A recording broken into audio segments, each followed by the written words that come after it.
and so I said, sure, because I always say yes. That's good. As long as it's not asking for money, because then they have to ask my wife. Oh. You know, I'm not the one allowed to say yes in that department. However, remember, that's one of my advice to young males: marry the smartest woman that will say yes, and then do what she says, and give her all your money. I agree. You know, because the women are basically so much smarter than guys. Guys, They're on their and you know, and there's good social statistics to demonstrate that those rules are actually, they work. You know, one of the things you keep hearing, like with Barbara Bush just dying, was that she was the drill sergeant in the family, and they kept everybody in line, and she obviously did a good job because she was married to one president who had been a vice president, who had been CIA director, who had been the head of UN ambassador. Bunches of things throughout their career. They had been married 72 years. Wow. How old was she? She was 92. Wow. So she was just like 19 or something when they got married. Okay, so your 50th anniversary is your gold anniversary, right? Yes. And then your 75th. Не знаю. Je ne sais quoi.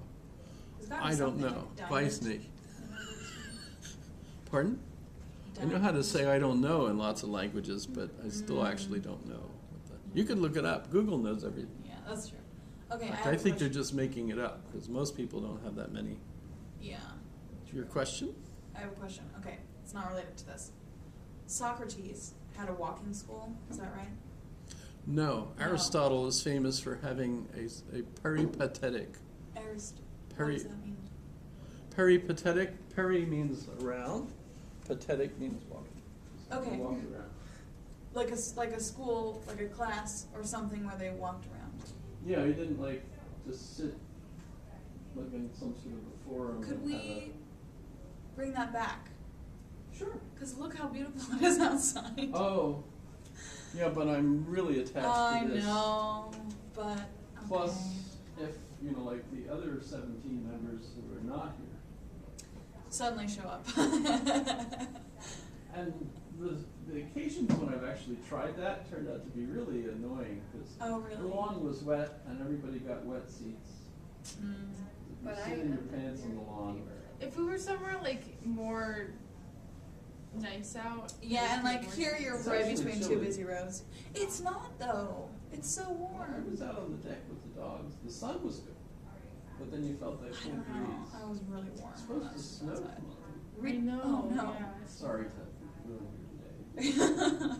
That's okay. It's supposed to Probably rain won't. I'll be after though, inside so all day. hopefully it'll all just melt after that. That's so lousy because then it just gets everything wet and then Pop's gonna make him wash the car again. My car is blue. I'd forgotten. But I tried out the new expensive car wash down the road. Over Oh. there, $13 for the cheapest one on the menu as far as I can find. they had a really long line. They just opened and they had a huge line when I left work the other day. I'm just so annoyed that that one empty lot in kind of like downtown Eagle River got taken by a car wash. That's the one We thing we wanna don't make need a any donut more stand. of. It used to be a car wash. I know, but we could We use need a some new donuts. bookstore or some Oh. decent food. We're, as a town, we're barely supporting the Barnes and Nobles. In Anchorage? I've been to the Writer's Block just for one visit. Mm. I didn't know. Is that another bookstore in Anchorage? Yes, brand new, just opened. It's really more of a cafe, Mm. and then they've got some open-faced shelves Mm. where they have some mostly local. I was disappointed because all the books they had for sale were books I already had. Oh no. Well, that was okay because that was good because I really can't afford to buy new Mm. books. Yeah. Well, I really like Tidal Wave. They always have what I Tidal need. Wave is, well, yeah, they have changed. They downsize a lot. Yeah, that's true. But the books I are went really there cheap. Once, and I got 3 boxcar children books. It's the best day of my life at the time. I bought the complete works of Immanuel Kant for like $15. Ooh, that's a good It deal. was six paperback volumes, Wow. all. Wow, for together. $15? Yes, That's I brought them up amazing. to the counter and I say, is this $15 a book or the whole set? And he said, oh, it's the whole set. Take my money. That's amazing. Yeah. Aber es ist auf Deutsch, natürlich. Oh, really? Das meint, es ist mehr schwer zu lesen. Mm. Yeah. Bei meiner Meinung. So, oh well. In any case, Yeah. zum Arbeit, to our work. Right? Thanks for the question. What was it? I forget. Can we bring back Aristotle's Ah, walking school? that's right. Except I thought it was Socrates, but You can always just walk up and down the halls. no, Seems that's like not it's the more point. stimulating though if you're like walking around looking at stuff, you know, it's nice. I feel like that's definitely a good headspace to like Yeah, learn in. exactly. And it's not just like sitting and like driving yourself crazy. You're being like Seems stimulated. super and stuff. uncomfortable. So we were asked to do this for old people. And I'm assuming that old people that are interested in an OLA class are also literate and have been reading and want something interesting. So, and I was the first one Mm. of the presenters so we had Dr. Gay gave a presentation on Protestant faith.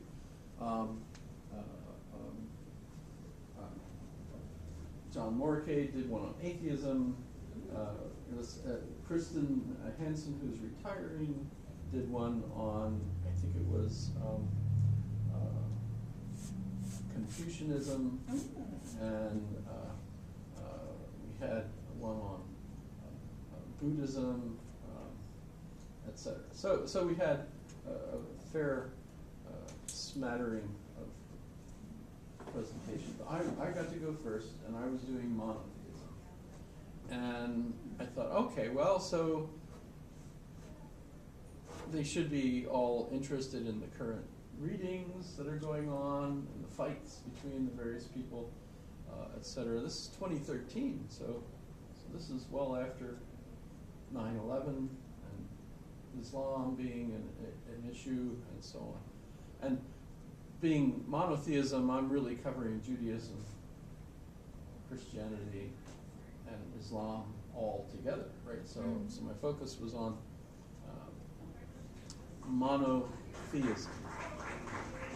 And I'm assuming, of course, that they were pretty brilliant people already, so I wanted to be interesting. By the way, I was completely wrong about that. Oh no. What? Plus, giving the lecture, it was in one of the big halls, and we could not figure out how to make the microphone work. And a lot of them had hearing aids and couldn't hear what was going on. And so this was a dismal failure. But fortunately, I warned the next folks, hey, don't aim for this. Make sure the microphone works. And they got it working for the next time. And aim much lower in your presentation. And all the rest were successful. So overall, the course was, I had about 60-some people that took it. But this was a dismal failure, but I'm still aiming it because I think you guys, Wait, Should was be it familiar. one lecture or was it a whole class? it was just one lecture. The other ones were separate lectures.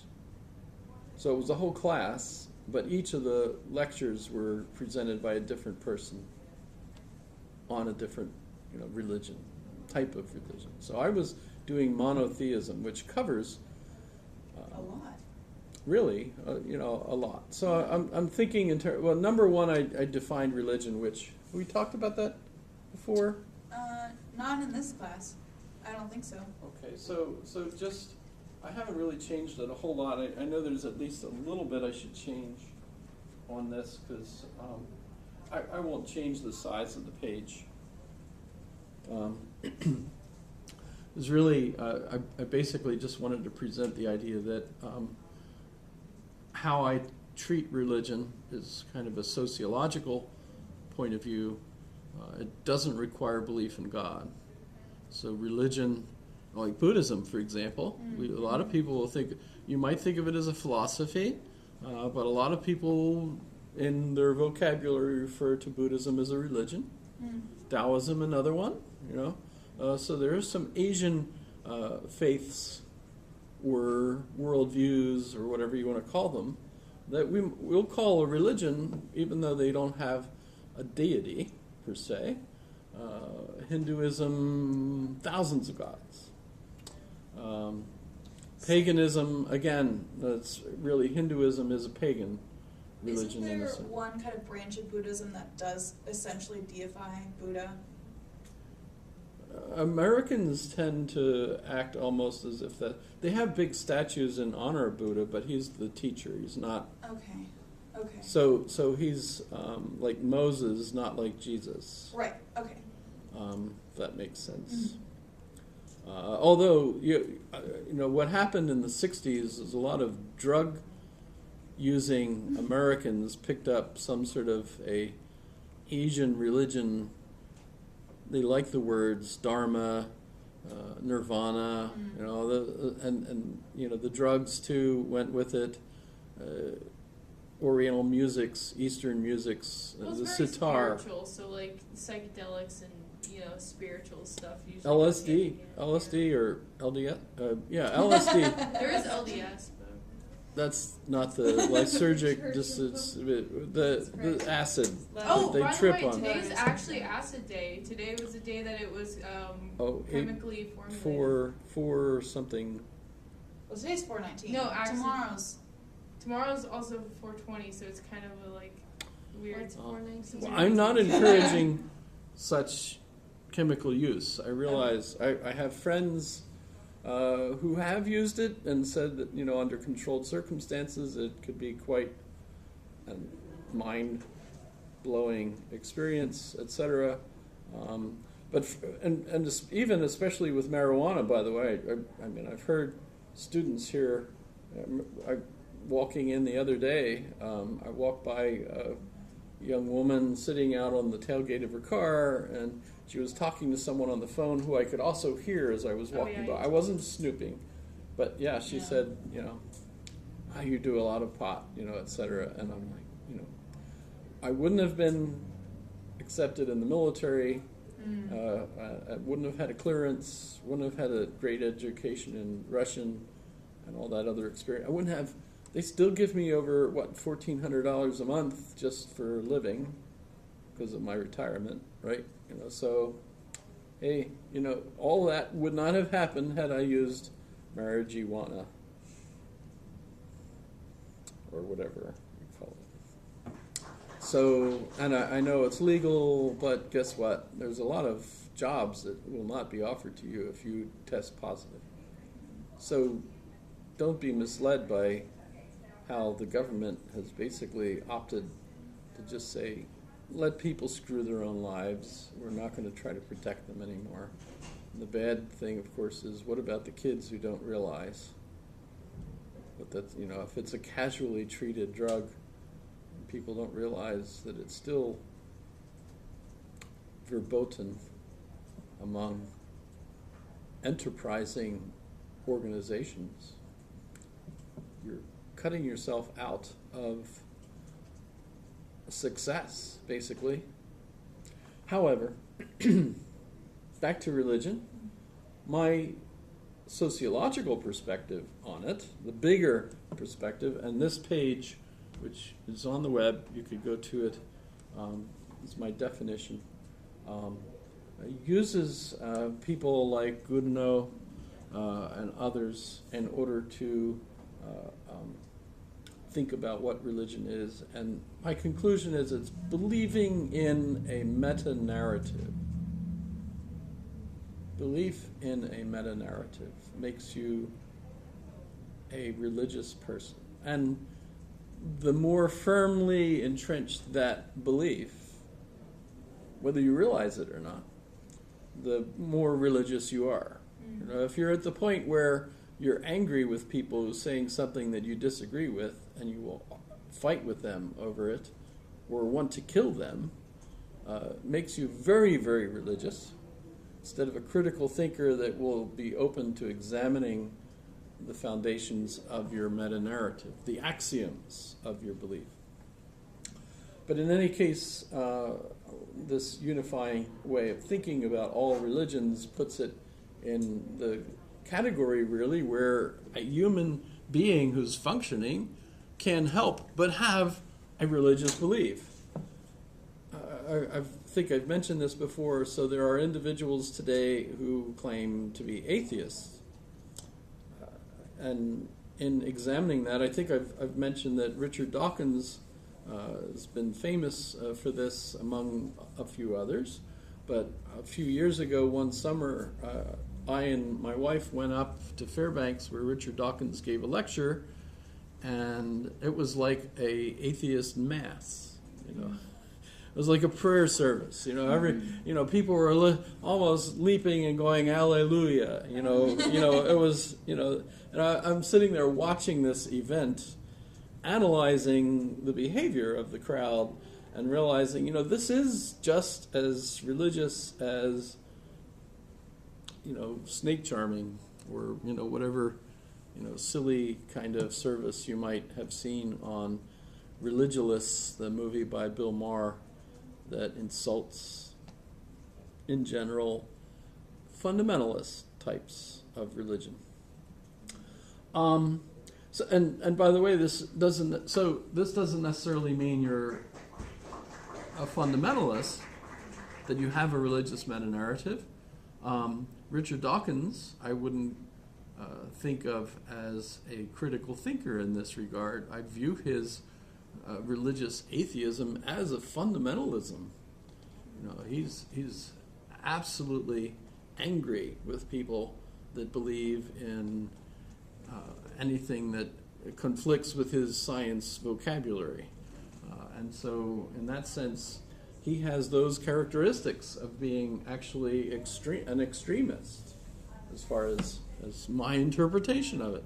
And by the way, it annoys the heck out of him when people tell him that he is religious, because other people do that too, and he's furious. He says, no, science is this, and religion is this. So he compartmentalizes them in a different way than this. Sam Harris is another in that group, and Sam Harris is the same way. I was listening to a podcast of him debating with Ezra Klein. It was interesting, and the two of them were aiming at one another, and the thing is, Sam Harris was basically saying the kind of data that Charles Murray was reporting in the bell curve and subsequent discussions is fact. It's scientific fact. So it's not subject to my bias. But actually, in contemporary philosophy, your axioms are the basis for your meta-narrative, and that meta-narrative gives you a bias. So basically, within the context of the language game that he's playing, the form of life that he's playing, he wants to call them facts, but from a meta perspective, it is a bias. So you can't escape the fact that you're working within a language game, which is essentially your computer system that runs your head, and so you're biased. And that's an annoying thing to scientists who feel like we actually know stuff. Absolutely, this is true.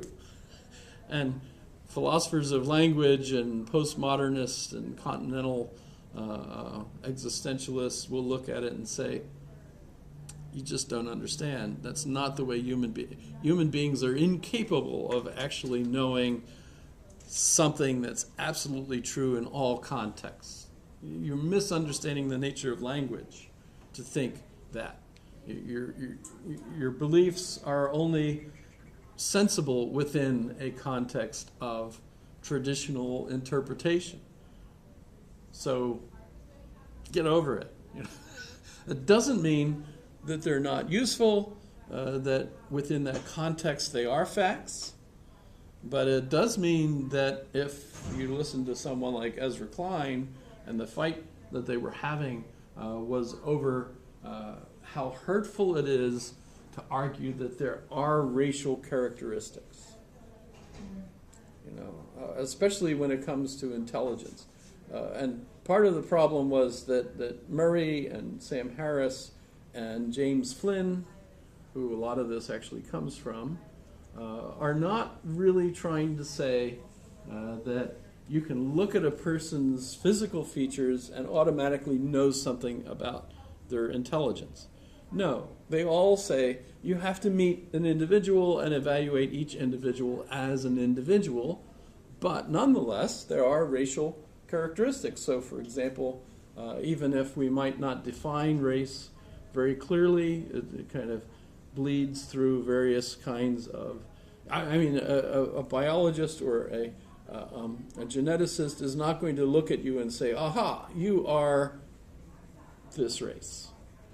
Because they all actually, at this point, say there is no actual races, genetically speaking, because we're all human, basically. But, for example, and this came up in the discussion between Ezra Klein and Sam Harris, this is just recent, by the way, the podcast. It's one of his latest ones. Is the newfound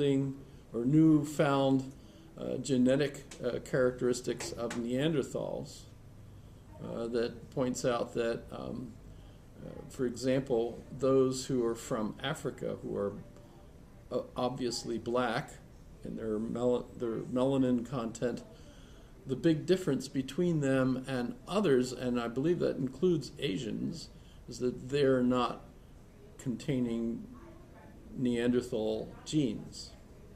But that the others, depending on your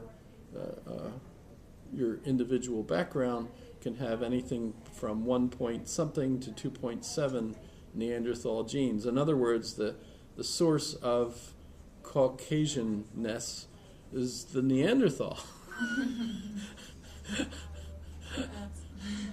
Right. Yeah. Have you seen the new pictures of the Neanderthals? They're obviously.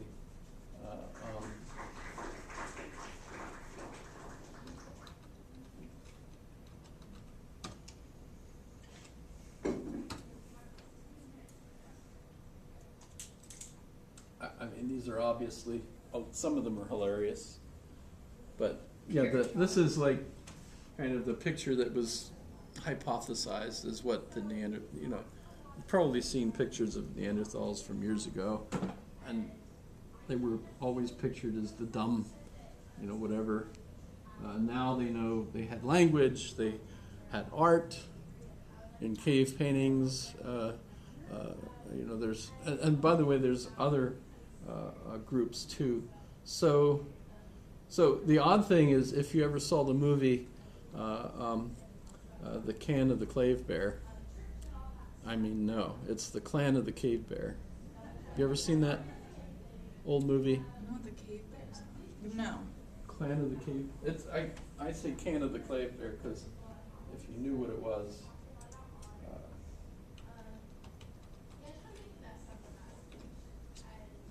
Oh, sorry.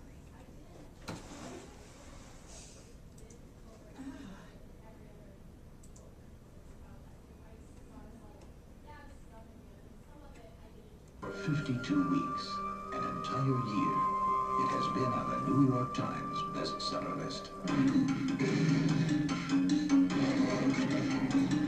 It has been translated into 15 languages and has sold over 5 million copies around the world. Actually became a series of books. There were about 5.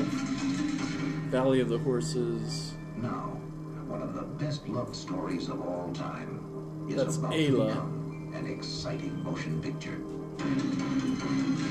Daryl Hannah is Ayla in The Clan of the Cave Bear. In those old movies, even when the main lady is supposed to be kind of weird looking or something, it's always that perfect Hollywood face that's very, very smooth and white, tight kind of nose. It's like you dress everyone else up So the odd thing here is, this was a bit racy at the time, because, Not everyone believed in cavemen at all, right? well, the Neanderthal is accepted among other species of hominids, but it was thought that they died out because of the conflict between them and the incoming Caucasians, Homo sapiens, right? What this Jane Au, her book series, argued that there was an interrelationship between the Neanderthal and the incoming hominids, and guess what? That's been more and more verified. In fact, now they say that they cohabited for thousands of years, and in fact, the Neanderthal genes are still dwindling. So those individuals that have Neanderthal genes are essentially, yes. I thought Neanderthals were just early humans, so how would a Caucasian or like more modern human be interacting with? Ah, you mean like, whoa. I thought No, it was like that Neanderthals- picture of like there's the monkey and then the next Yeah, person no. and then I think there's a common ancestor, but not. They actually yeah. They're two different the branches. fact that modern Homo sapiens have a large percent of the current population have genetic material that matches Neanderthals. And by the way, if you're black, and not a mixed black, but a full black individual, which, by the way, most people that think of themselves as black in the United States are not. I don't know if you've met some Sudanese that are this color. You can see why the race was called black. It's because they really are. But the folks that are brown are intermingled to some extent, one way or the other, especially in the United States. they've changed it to where now they call them American black because it's like it's such a I wouldn't- distinct yeah. like race of people now that Yeah, it's like separate. If you travel to Africa, those folks are referred to as mixed race or Right. mulatto or and in fact so they're Neanderthals aren't people. They aren't. early they people? they were an early hominid species, but they were not a species that could not interbreed with Homo sapiens. So they were close Because enough otherwise, we genetic- would, Right. check your DNA, and I bet, just guessing, you have probably between 1.2 and 2.7 Neanderthal. Neanderthal. So that means that we're still the same species, though, if we're able to, in biology, if two animals can have Right, a right. kid that can reproduce, then they're technically the same species. Well, and in a sense, I guess it would be like the difference between a collie and a Saint Bernard. Yeah. What are we talking about there? But if So Neanderthal is just more so a different race.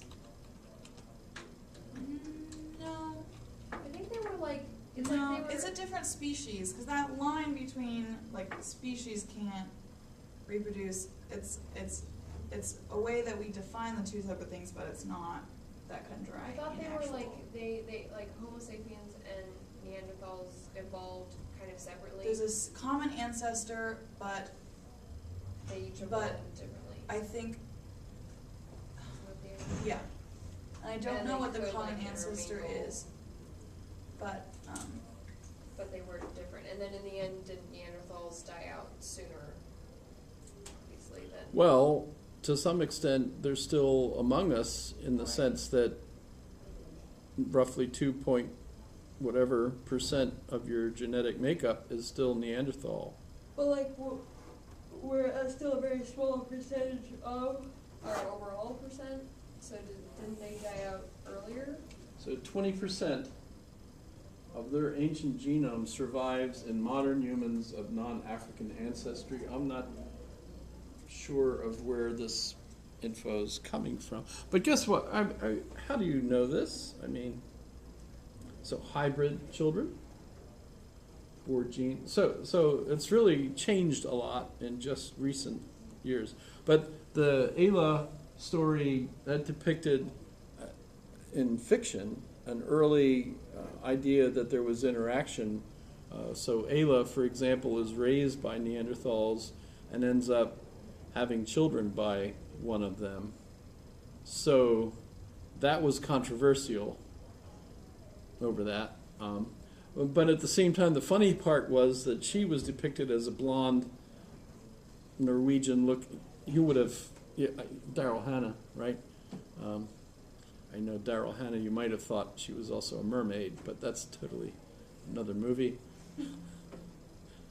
Splash. I don't know if you ever saw that. But now what we're looking at is actually the roles would have been reversed. They would have been the blondes, redheaded probably, and The Neanderthals?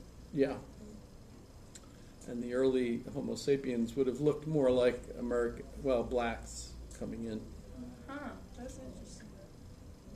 Because if you think of it, well, they were coming in from Africa, so they would have been another generation of black Homo sapiens coming up into, and black Africans have all of our gene characteristics minus the Neanderthal characteristics. You should see Including, what the 20 physical traits of Neanderthals are that still. well, you can look it up and go through it. This is one of those.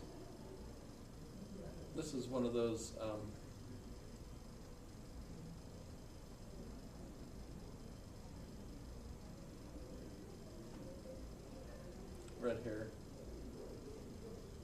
fair skin and freckles,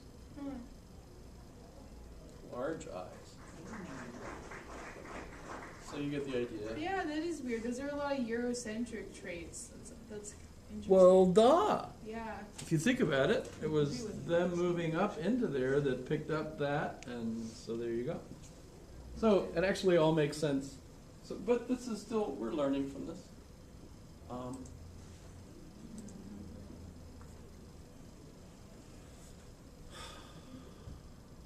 I forget how I even got into that. Sorry. But so I use the concept in a broad sense. And this is, there's all sorts of interesting stuff there on the nature of religion, but that's really a whole nother context. So what do you Well- think it would be like if Neanderthals rose instead of Homo sapiens? Probably like similar society. It's, I have no clue how that would have went. I believe the Basques in Spain are considered the ones that are still the most Neanderthal-like. Oh, I thought it Genetically. was like Scandinavian peoples, Yeah, or like Irish maybe. but interesting.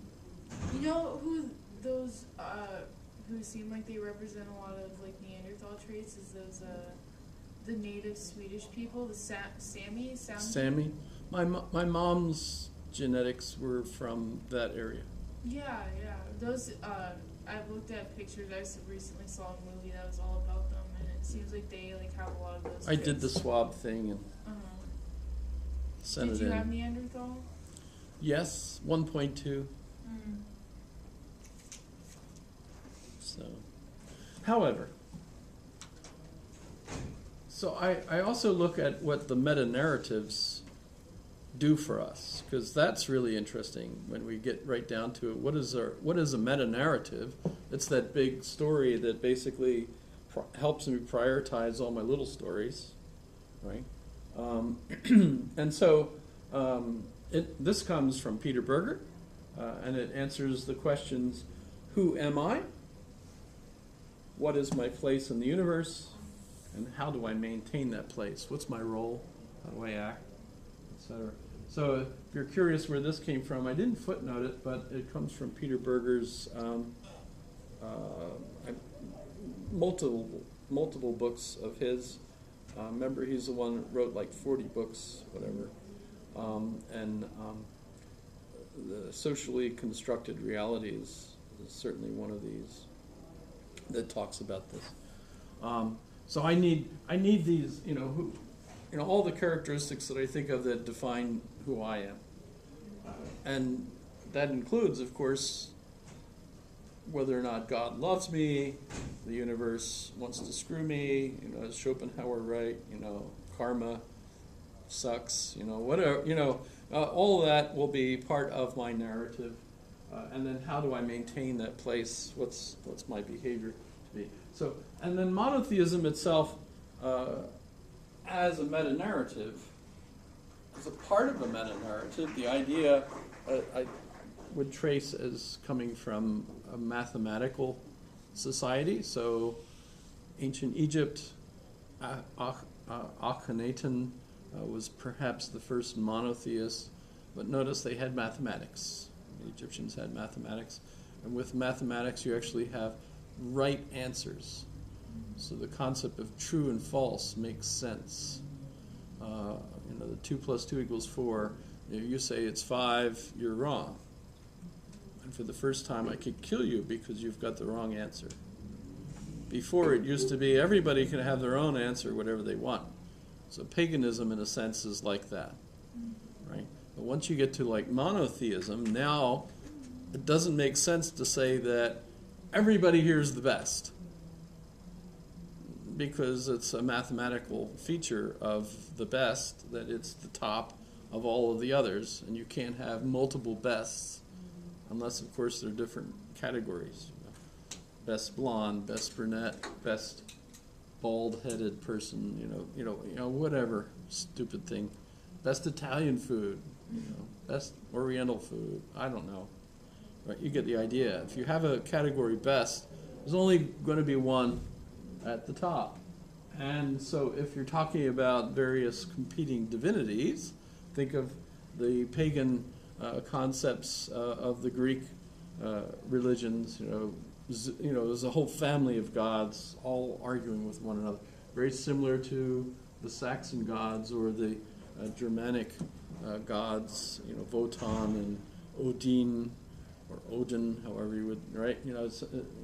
Neptune, if you're into the water, who's the best, right? Even in those conceptions, you've got like Zeus is the head of a bunch of other gods, even though he's the most powerful. He's only the most powerful because of whatever specific characteristics he has. But even so, he has to listen to his wife, which makes sense. But if you inherit the conception of the God that's the head God, the divine God, as like Zeus or Odin or Wotan, then you've got a wife involved, and you make him male, which is just weird, right?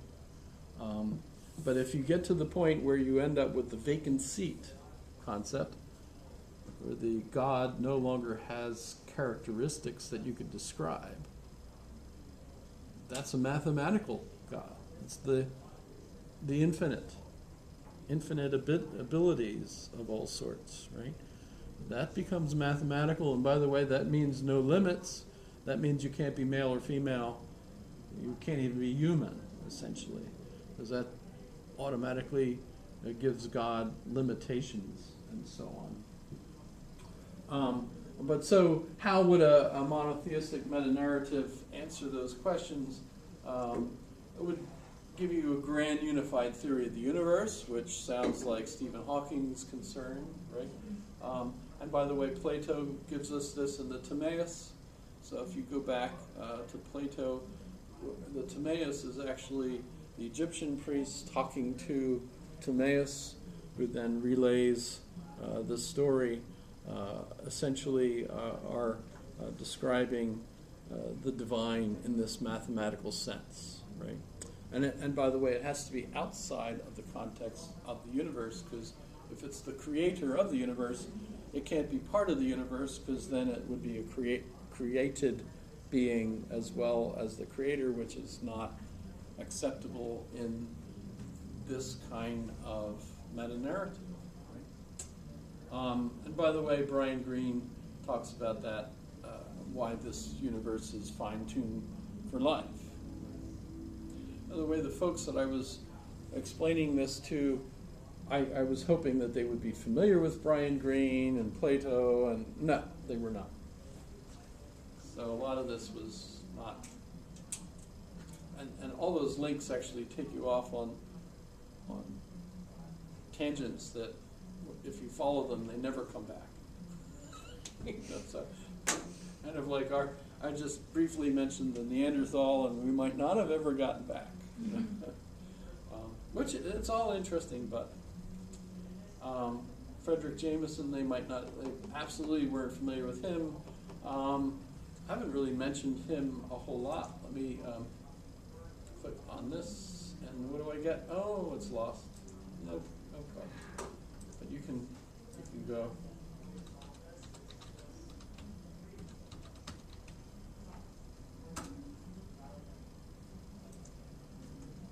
He's more of a cultural critic, literary critic. No picture of him. That's interesting. And yet there was one. So notice there's lots of stuff he does. I believe Duke University was where he mostly taught. Does it say?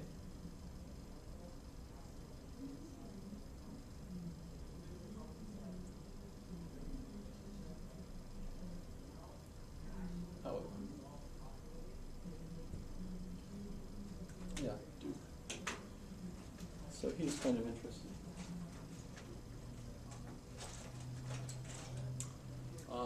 And the reason I'm mentioning this here is Jean-Francois Lyotard, a French philosopher who wrote the book The Postmodern Condition, which basically says our crisis in the modern West, which includes you guys actually, but not everybody that's American, is it requires you to be aware of the crisis to experience it, and that is that you be postmodern, that you be philosophically aware of this crisis, which is that the traditional religious meta-narratives are no longer believable, because we know we have biases, we know that these religious narratives dialectically grew because of arguments between men to solve problems about the way the meta-narrative worked. Was Jesus God? Was Jesus human? He has to be both. Can that be possible? Etc. Right? And so the crisis is we no longer believe in the traditional meta-narratives. On the other hand, the meaning of life is dependent on the meta-narrative you believe, and you have to have a meaning of life in order for you to know how you're supposed to behave.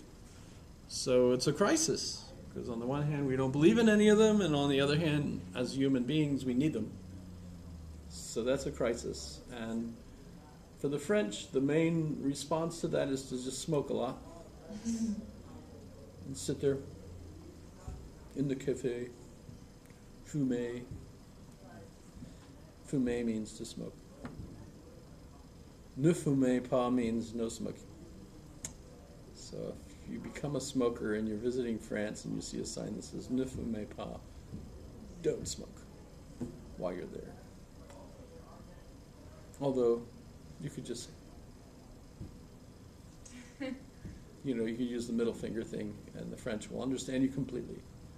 Because that's the way the French are. So, what's funny about that is that, so this is a book by Lyotard talking about how we don't believe meta-narratives anymore. And Fred is in the preface explains, but you know what? That's wrong, because you can't live a life without believing it. even believing that we don't believe any of them is actually a meta-narrative itself. That's the recursion problem you have, that we naturally do that. So that's, I think that's neat. However, there's a lot of people, by the way, and even right here in town, in fact, that's why I put that in there, that talk about spirituality. They don't like thinking of themselves as spiritual, because there's that association with spiritual as with the religious. So if they feel like Richard Dawkins, that they don't want to be religious, they may also, by attachment to that concept, not want to be spiritual, depending on what they interpret by that. But Sam Harris, for example, is into spiritual, because he's also a Buddhist, which is kind of interesting. In fact, if you look at Sam Harris's book, I think his book is called Waking Up.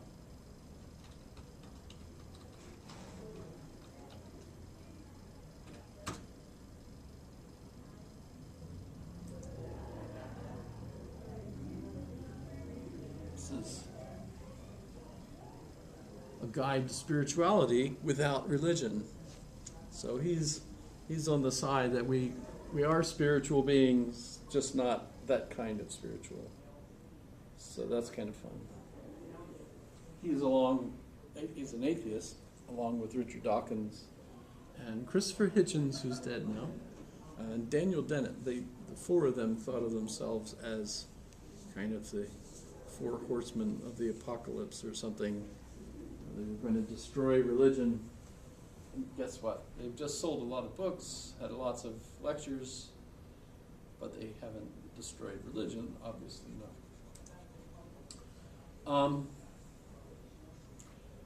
So then I go into my definition of religion. The defining characteristic of religion is the meta-narrative structure of the dogma,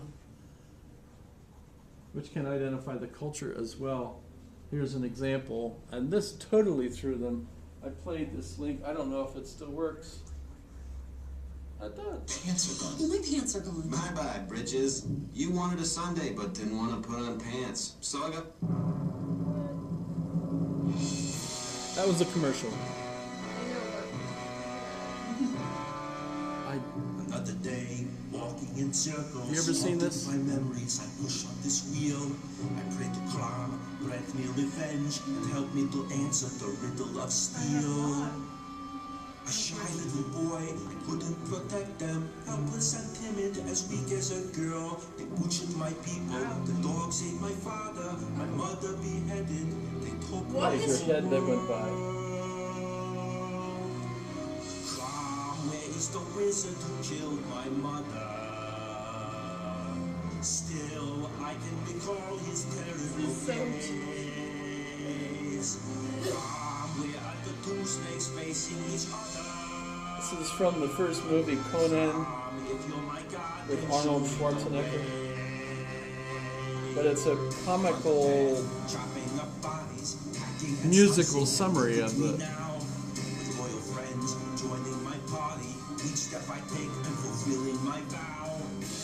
Crush your enemies, see them driven before you, and hear the lamentation of the women. Hear the lamentation of the women. That becomes the chorus. Crush your enemies, see them driven before you, and hear the lamentation of the women.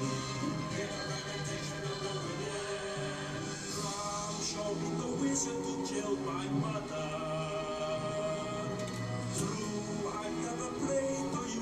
What the heck is this? Still, what would I give if you could help me see this through? And if you do not listen, then the hell with you. Hell with you. Where are the two snakes facing each other? If you're my God, This is my favorite coming up.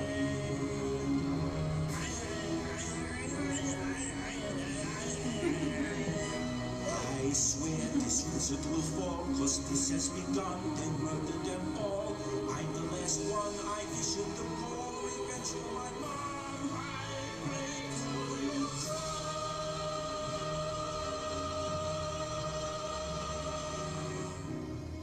your enemies, see them driven before you, and hear the lamentation of the women. Is this a movie or just Oh, okay, so like a? this is, actually, there's a series of these, like they do them for Rocky, and it's the same. It's just so like it's a not, quick summary, like yeah, it's kind of The like Barbarian a, is a movie, but so it's not Conan the musical. Barbarian, the musical. So they made it into a musical. So do they take footage and then just sing over the top of it? Exactly, exactly. Okay. But the movie, I've met a lot of folks that haven't seen Conan the Barbarian, the original one, and that's where Arnold Schwarzenegger made his Oh, so real it's Arnold acting. You know, he was Schwarzenegger. like the Mr. Universe or whatever, you know, for his weightlifting before that.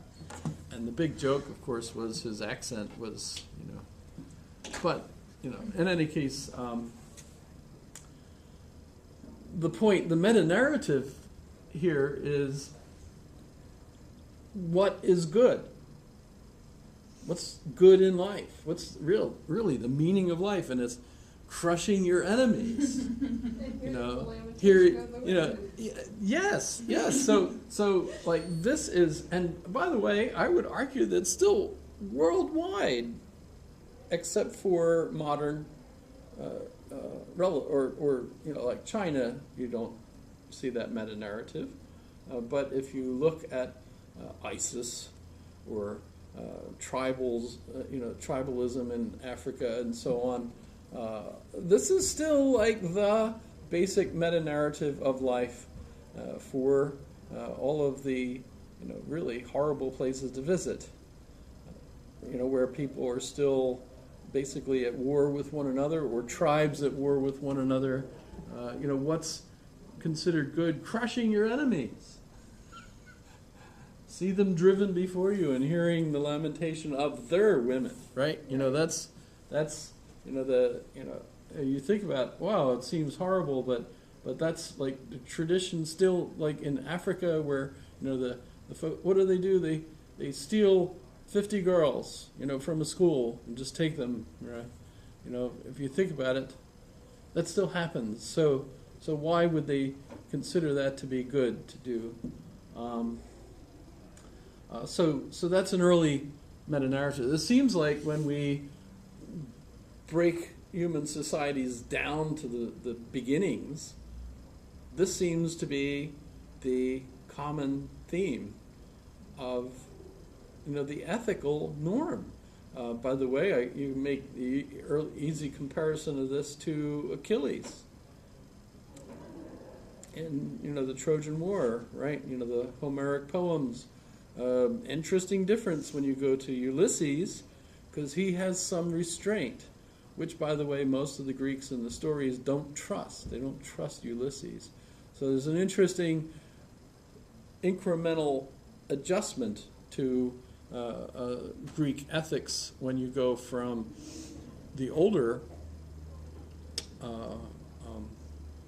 Iliad to the, you know, older in time, right? The Iliad, and then the subsequent, you know, Odysseus or Ulysses is a little bit different, where there's an additional restraint motif. People think before Wait, they act. The first one was So the Iliad is first. okay, and that's Ulysses is the hero of the Iliad. No, No, Ulysses is no. Achilles. Achilles. He's central Wow, I have to. massively confused. Okay. Well, Achilles, in the movie Troy, I hate to say it, it was horrible, but they had an actor, short guy. What was his name? That played played Achilles in Troy, the movie. But Achilles, according to the play, was a huge guy, like Conan, like Arnold and Conan the Barbarian, right? And the reason he was the hero, the Greek hero, is because he could kill whoever he wanted. You know, so when he was out on the battlefield, he killed his enemies, probably some friends too by accident. You know, don't get too close.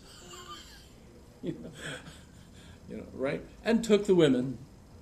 In fact, the big fight in the Iliad is between him and Agamemnon. I know, he's fighting Troy, but Achilles literally in Greek means no honor, right? A is the Greek for not. So like atom, uncuttable, atom, right? Uncuttable, which by the way we discovered it was. They should have changed the name of what they were talking about because it was cuttable. But Achilles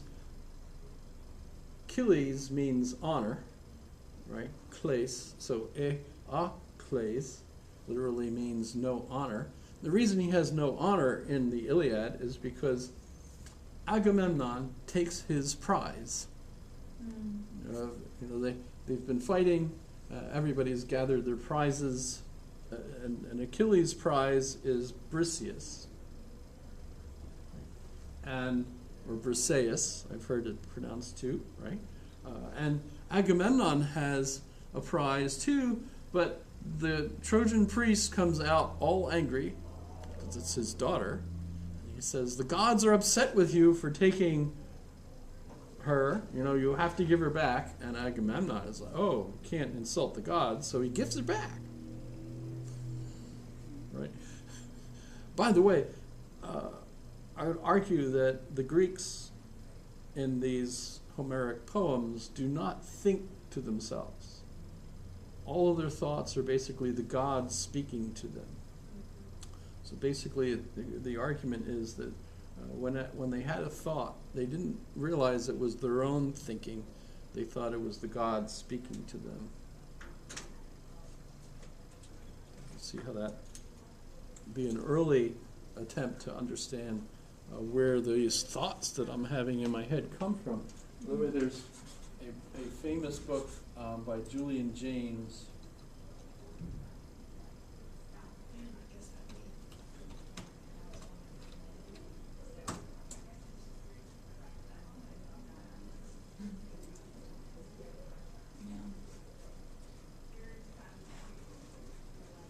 So this book is famous. The hardback was from the 90s, but The Origin of Consciousness and the Breakdown of the Bicameral Mind. Bicameral, there's two rooms. Camera means one, a room, a little box, a room in it. Camera. Bicameral, two, right? And so we have a bicameral brain, which means we can hear ourselves think. And apparently the ancients, this is hypothetical, the ancients had no idea. Who said that? Moses. 10 Commandments. Yes, Lord. Where did all this stuff come from? So what we have are individuals that were maybe psychotic, hearing other voices, or maybe they were just developing the ability to hear voices because now they had language. And they're thinking to themselves, and they don't realize it's their voice in their head that they're hearing, so they think they're hearing some invisible agent that's speaking to them, the gods. So when you read Homeric stories, and the gods are doing all this stuff, the people aren't thinking to themselves, the gods are speaking to them. And that's how Homer records it, right? So, just throw that in there, kind of interesting.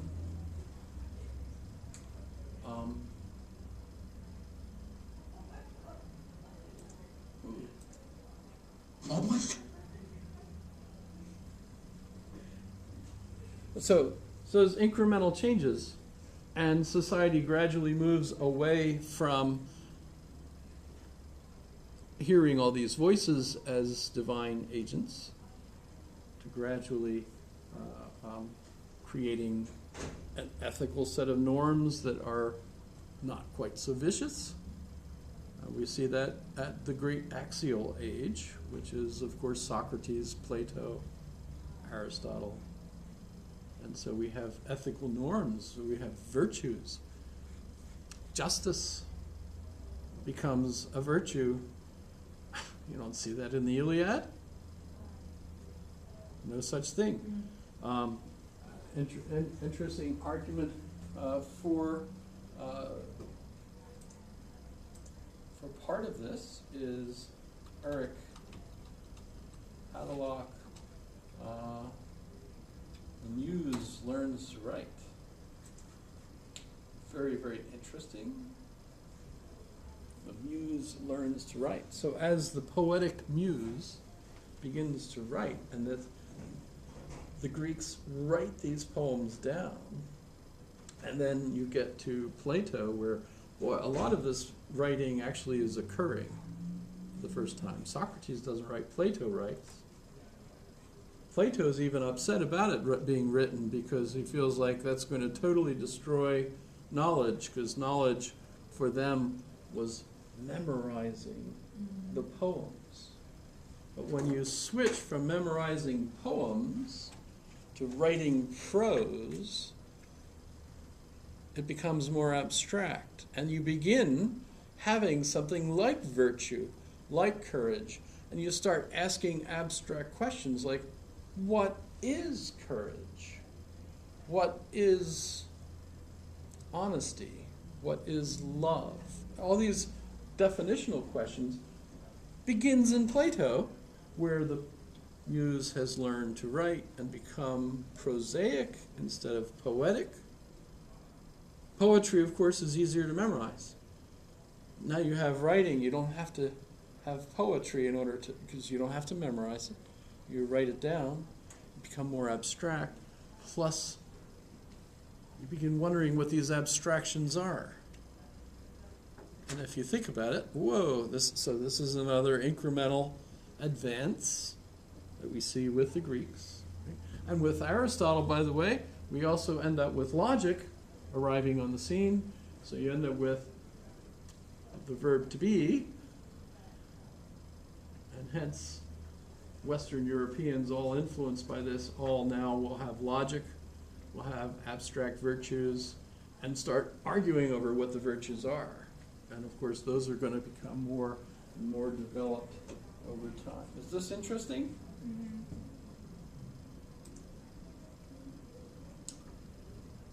So, embedded in our meta-narratives are our ethical norms. Of course, our meta-narratives and our ethical norms evolve in a modern interpretation of them. We get better and better. And as I think I've mentioned, Steven Pinker in his book, The Better Angels of Our Nature, and then the newest one, Enlightenment Now, is basically arguing that we've reached progress to the point where we really, in a smaller world that's global, where everybody's becoming multicultural and everybody's interacting with everybody else, we need everyone to become enlightened so that we have shared ethical norms, which are the good ones, so that we have women respected in all cultures, that we have property rights respected in all cultures, we have concern for all the human rights, including now like healthcare. This is one of the newest additions to that, right? Sexual orientation, all these fights, that are, you can see them literally evolving in the vocabulary in various cultures, not obviously spreading all over the place, because number one, you have to spread the language that enables it. I guess you realize recently we had the statistical presentation that the schools in Alaska are among the lowest in the United States, of all the states. And we're lower than we used to be, even more so. But notice we are also more diverse.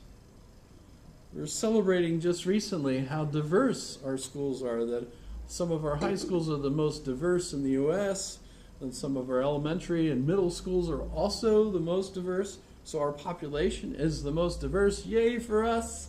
Guess what? That also means we have more foreign language speaking students who then are not able to learn the grammatical structures necessary for the modern education. Not to mention, they also are probably doing this off of standardized testing, which is exceptionally hard for people who are multilingual. So yeah, that's not really So, fair. is there a concomitant relationship, you think? Yay for us. We're so diverse. We're the most diverse. We're the worst in education. How did that happen? Duh. Who do Yeah. we smack in the head, so that they realize, hey, if you're going to be happy about our diversity, don't be so upset about the effect that will have on our standing Yeah. vis-a-vis the educational achievement of our students. Because guess what? You're not going to have Samoans doing as well in class unless they're speaking English fluently. Right. I think I've mentioned my own experience with one Samoan. Now, he's actually a Maori, so not really Samoan. Maori from New Zealand, but he went to Samoa and then from Samoa to here. So he thinks of himself as Samoan, but yet he described himself as Maori. Another conflict in language. He's the one that didn't see the difference between saying all horses are animals and all animals are horses. One is true, one is false. But he didn't see the difference. Right. Well, not to mention, like, there's other, like, cultural aspects that come into play, too, when a family's moving out of a culture they've lived in forever, there's, like, some shocks. Also, the, like, native population, because, like, it's been shown that whenever, Yupik and Athabaskan, I think, is a little... Well, go ahead. Finish. Oh, I was going to just say, like, they've shown that, very quick colonization and Americanization of places, usually disrupts. They're not gonna. It takes them. Yeah. It takes a few generations for the Maybe never. indigenous people. Yeah, they may not recover at all. Yeah. It takes a while for them to become Americanized. Notice the native Alaskan languages that are Asian. Asian languages don't have the verb to be. Whoa. What? How does that work? Yeah. They're pictographic languages. They don't have an alphabet. And the abstract concepts that I just mentioned with the development in the Muse learning to write, using an alphabet, which is part of the significance of what the Greek Linear B did for them, compared to the previous characters in languages which were not an alphabet. Right? Hieroglyphics, wedge cuneiform script, were they language? Was that an alphabet? No. And the difference with the Greek alphabet was that the letters represented the mouth making the sounds.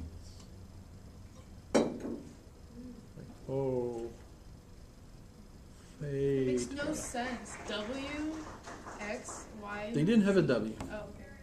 Still A, B. X. Oh, if you try to figure their drawing the way your tongue is, O, M, I don't believe theta, chi, chi, rho. You have to use your imagination. I mean, O is pretty obvious. Yeah, that's why I always mention that one. That one's pretty that. obvious. It's like the only one that makes sense.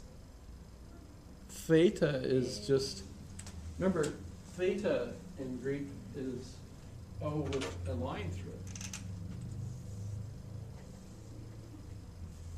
Theta. Theta. Well, yeah, your tongue with the line, and your lips with the O. Oh. Omicron. Smart. But omega. Huh. That's omega, right? Yeah.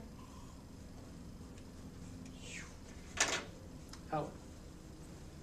This is all too much fun. I'm glad you seem to be interested. Okay.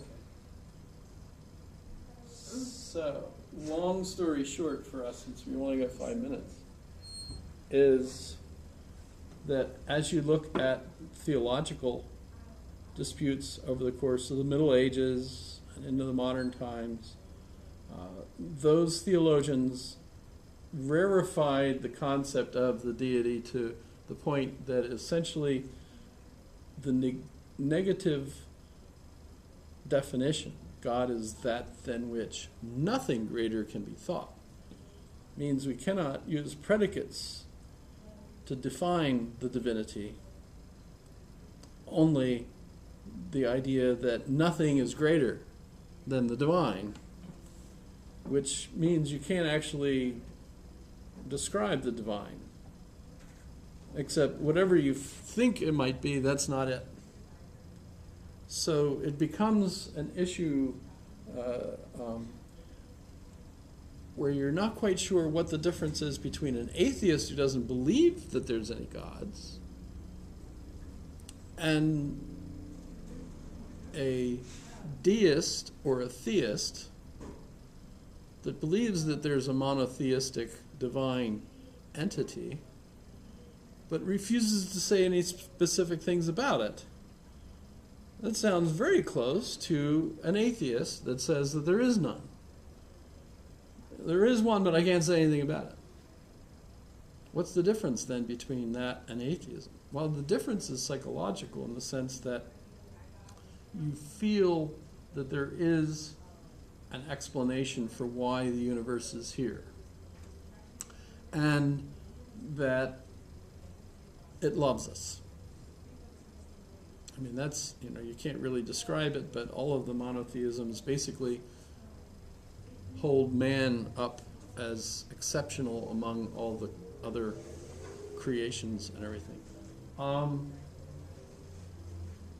So if you meet Richard Dawkins, here's my quiz question. If you meet Richard Dawkins, what are you going to ask him?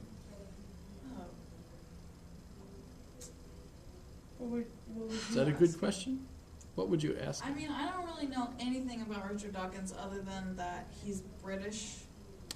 So that's, and he he's doesn't actually was born in South Africa. Oh, really? Yes. But He South Africa has a doesn't- huge British population. Anyways, all I know is that he doesn't like religion. So it'd be hard to ask him a question that's like, So to answer that, you would actually have to look him up. yeah. And I'm very sorry I have to keep leaving. I just have to get Oh, I my understand. class. Yeah, I understand.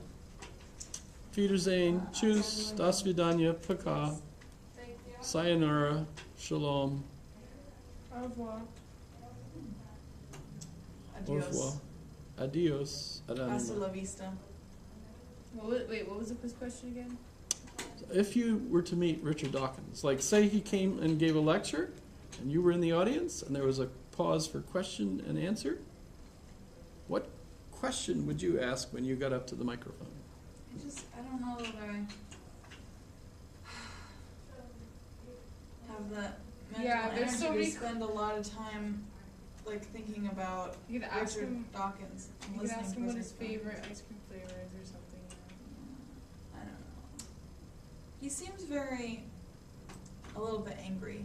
Yeah, I know. It'd be kind of. Welcome to the home of the rich and famous. Have I shown you this before? I've seen it. I used to watch that movie. I know, we watched You, it. Patrick.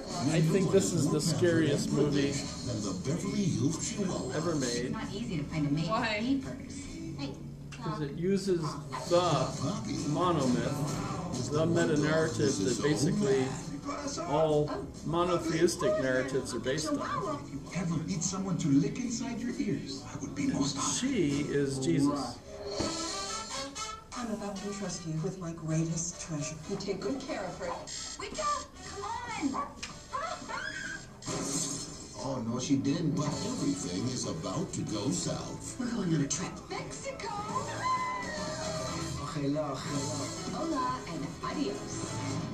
Hold your tacos. Now, Chloe's in trouble. I mean, come on, fool, let's go. The most pampered dog in Beverly Hills is 1,000 miles from home. Don't you speak any Spanish? Why would I speak Spanish?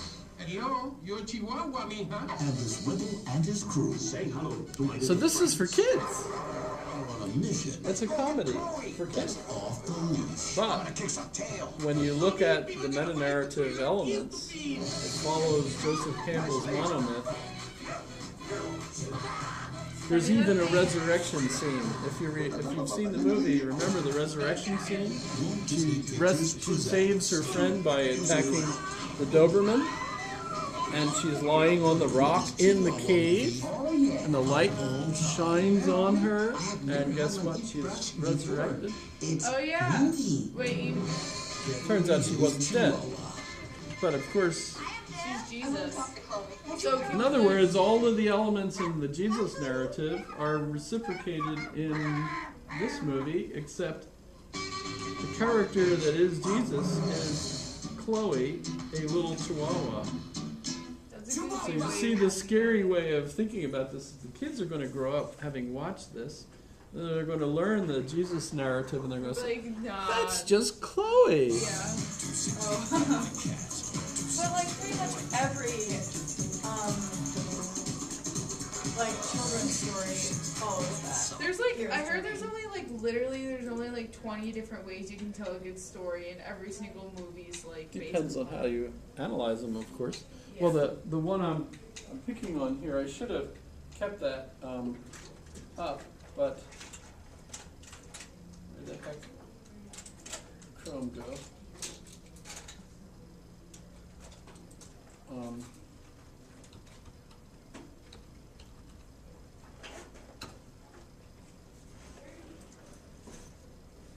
So here's this is based on Joseph Campbell, the monomyth.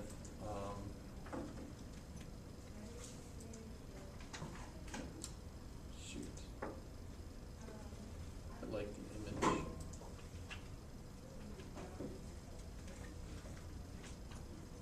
Did I break it?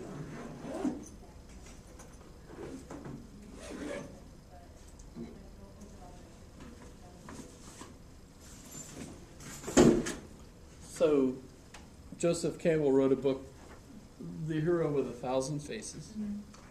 And basically, the 1,000 faces are all like it's kind of like a phone book. It's really a very boring book. Oh really? Yeah, it's more like a resource. You can look up types of stories. Although the Interesting. basic preface explains that you actually have these